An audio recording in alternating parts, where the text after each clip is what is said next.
ধন্যবাদ এবং স্বাগত জানাই আইটি ভিডিওতে। আজকের ভিডিওতে আমি কথা বলবো বাল্যবিবাহ কিভাবে একজন মেয়ের শারীরিক এবং মানসিক ক্ষতি সাধন করে। আমি আছি কাউন্সেলিং সাইকোলজিস্ট আশুতোষ রাজু। আমার চ্যানেলে নতুন হয়ে থাকলে আশা করব চ্যানেলটি সাবস্ক্রাইব করে রাখবেন এবং যে কোনো রকমের প্রশ্ন থাকলে মানসিক রোগ সম্বলিত বা মানসিক সমস্যা সম্বলিত অবশ্যই কমেন্টের মাধ্যমে জানাবেন। আসলে এটি ফিজিওলজিক্যাল এবং সাইকোলজিক্যাল বিষয় নিয়েই ভিডিওটি রয়েছে। তো প্রথমেই যদি আমি শারীরিক যে প্রবলেমগুলো হয় একজন বাল্যবিবাহের ফলে সেটি যদি বলি, তো প্রথমটি আসে অপুষ্টি এবং স্বাস্থ্য সমস্যা। আমাদের বাংলাদেশের প্রেক্ষিতে কি হয় যে একজন ছেলে এবং একজন মেয়ের কিন্তু বয়সের লেন্থ দেওয়া আছে, যে একজন মেয়ের ক্ষেত্রে 18 বছর পূর্ণ হতে হবে এবং একজন ছেলের ক্ষেত্রে 21 বছর পূর্ণ হতে হবে। কিন্তু 18 বছরের নিচে যদি তাদের বিয়ে হয় তখন কিন্তু এটা বাল্যবিবাহ হিসেবে ধরা হয়। এবং যখন বাল্যবিবাহ হয় তখন যেটা বলা হয় যে অপুষ্টি ও স্বাস্থ্য সমস্যা কিন্তু অনেক গুণ বেড়ে যায়, কারণ এই সময় মেয়েদের যে পুষ্টি দরকার হয় সেই পুষ্টি কিন্তু তারা পায় না। এবং দেখা যায় যে তাদের অল্প বয়সী গর্ভধারণের যে বিষয়টি সেটি হয়, শরীরে ঠিকমতো পরিণত হয় না, তখনই তাদের বিয়ে হয় এবং এটা গর্ভধারণজনিত যে সমস্যা সেটি কিন্তু বৃদ্ধি পায়। এবং দ্বিতীয়ত যে জিনিসটি হয় যে উচ্চ মাতৃত্ব মৃত্যুর হার বেড়ে যায়। বর্তমানে আপনারা জানেন যে মাতৃমৃত্যুর হার আগের থেকে অনেক বেড়ে যাচ্ছে এবং অনেকের যেটি হয় যে এটা কিন্তু পরিবর্তনও হয়। যারা শিক্ষিত সমাজে আছে তারা কিন্তু তার ছেলে মেয়েকে বা নিজেও কিন্তু কখনোই 18 বছরের নিচে থাকা অবস্থায় বিয়ে করতে চান না। তারা অনেক ক্ষেত্রে নিজেরা একটু স্বাবলম্বী হতে চান। তো এই সমস্যাটা অনেক ক্ষেত্রে হয়। এছাড়া গর্ভধারণের জটিলতাও হয় অনেকের ক্ষেত্রে, কারণ তাদের এই যে আগেই বিয়ে হয়ে যায়, এর জন্য তাদের ভিতরে হয়তো বা উচ্চ রক্তচাপ, রক্তশূন্যতা বা প্রসবজনিত যে ফিস্টুলার মতো যে ঘটনাগুলো, বা মতো গুরুতর যে স্বাস্থ্য সমস্যা সেটি কিন্তু তাদের ভোগ করতে হয়। এবং এছাড়াও যৌন ও প্রজনন স্বাস্থ্য সমস্যা কিন্তু অনেক বেশি হয়ে থাকে। দেখা যায় যে তাদের যৌন সমস্যা হয়, যে তারা যখন যৌন কাজে যায় তখন দেখা যায় যে তাদের হয়তোবা যৌন সংক্রমিত বিভিন্ন রকমের রোগ রয়েছে এবং অথবা যৌন সহিংসতার যে শিকার তারা কিন্তু হয়ে থাকে। এইগুলো হলো তার ফিজিওলজিক্যাল যে কারণ বা শারীরিক কারণে। এইসব আসলে মানসিক ক্ষতি হয় যেগুলো, সেগুলোর কথা যদি বলি, প্রথমেই হলো আত্মবিশ্বাস এবং আত্মসম্মান হ্রাস পায়।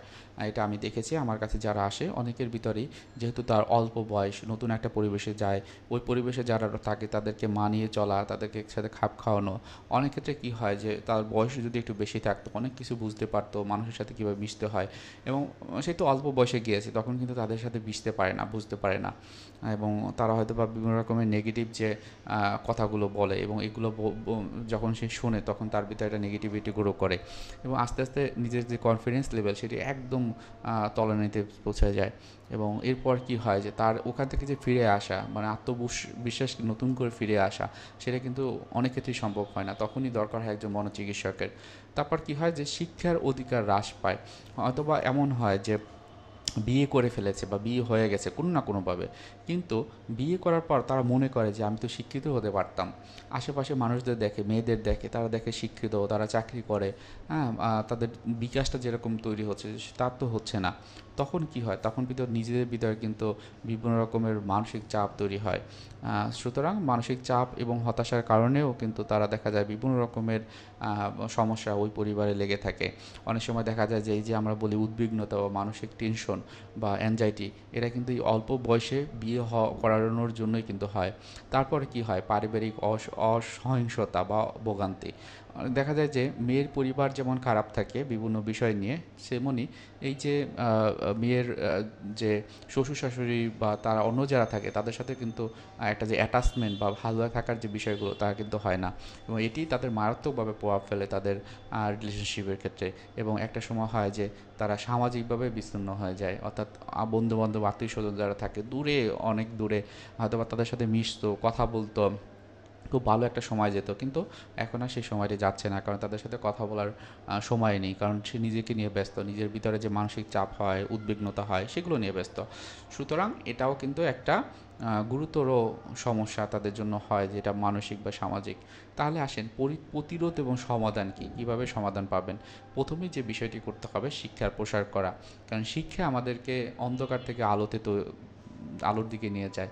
আমরা যদি প্রতিনিয়ত এর শিক্ষার যে আলো সেটা যদি আমরা না পাই তাহলে কি হবে, আমরা কিন্তু আস্তে আস্তে নিজেকে নিমজ্জিত করব।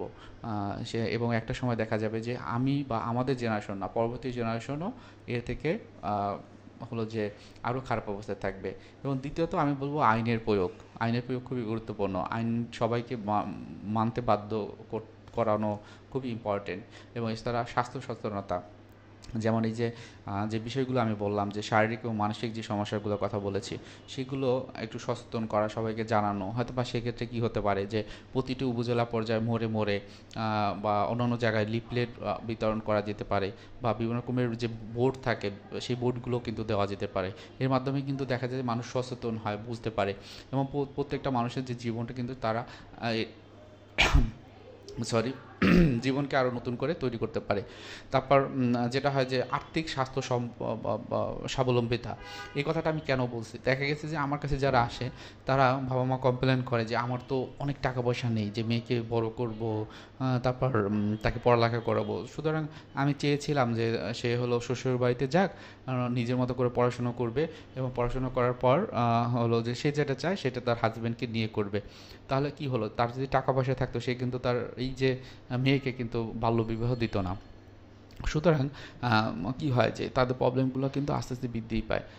সো তাদেরকে কীভাবে এই মেয়েকে কীভাবে আরও স্বাবলম্বী করানো যায়, অথবা তাদের ফ্যামিলিকে কীভাবে আর একটু সাপোর্ট দেওয়া যায়, বা নিজেরাও যদি আপনারা দেখতে পারেন যে আসলে আমি কীভাবে একটু স্বাবলম্বী হতে পারি, আমার মেয়েটা বড় হয়েছে, তার বড় করার জন্য হয়তো বা কিছু জিনিস আমার করতে হবে।